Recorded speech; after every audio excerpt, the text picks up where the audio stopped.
Hello বন্ধুরা, কেমন আছেন সবাই? আশা করি অনেক ভালো আছেন। ফান এডুকেশন ইউটিউব চ্যানেলটির আরো একটি নতুন ভিডিওতে আপনাদের সবাইকে স্বাগতম করতেছি।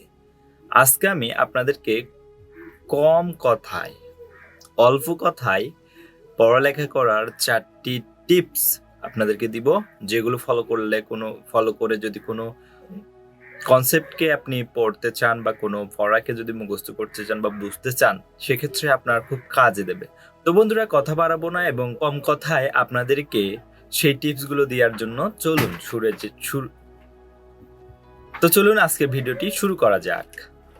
তো আমরা কি করি, পড়ালেখা করার ক্ষেত্রে পড়ালেখাকে অনেকজন আছি মুখস্থ করতে পারি, অনেকজন আছি একবার পড়ে ফেললে পুরো কনসেপ্টটা বুঝে ফেলি।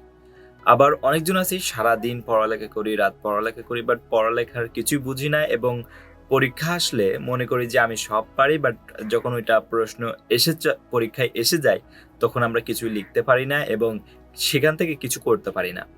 তো বন্ধুরা, এই সমস্যাটি না হওয়ার জন্য যারা ব্রিলিয়েন্ট আছে এবং জিনিয়াস আছে তারা কিন্তু কতগুলো টিপস ফলো করে। তো সেই ধরনের 4টি টিপস এখন আমি আপনাদের সঙ্গে শেয়ার করতে চলেছি। 1 নম্বর টিপস হচ্ছে, একটি কলম এবং একটি খাতা সামনে নিয়ে তারপর পড়ালেখা করতে বসুন। যে কনসেপ্টটা পড়তেছেন বা যে বিষয়টা পড়তেছেন সেখানকার যে কনসেপ্টগুলো আছে সেগুলো প্রথমে লিখে ফেলুন। কনসেপ্ট বলতে মূল মেইন জিনিসটুকু আপনি লিখে ফেলুন। এরপর এটা হচ্ছে আপনার ফার্স্ট স্টেপ, এবং 2য় নাম্বার স্টেপে গিয়ে আপনারা কি করবেন, যে লেখাগুলো লিখছেন কনসেপ্ট স্টেপ নাম্বার 1-এ, তো যে পড়াগুলো পড়লেন সেই পড়াগুলোকে বন্ধ রেখে আপনি নিজে কি বুঝলেন সেই জিনিসটা আপনি বর্ণনা করুন।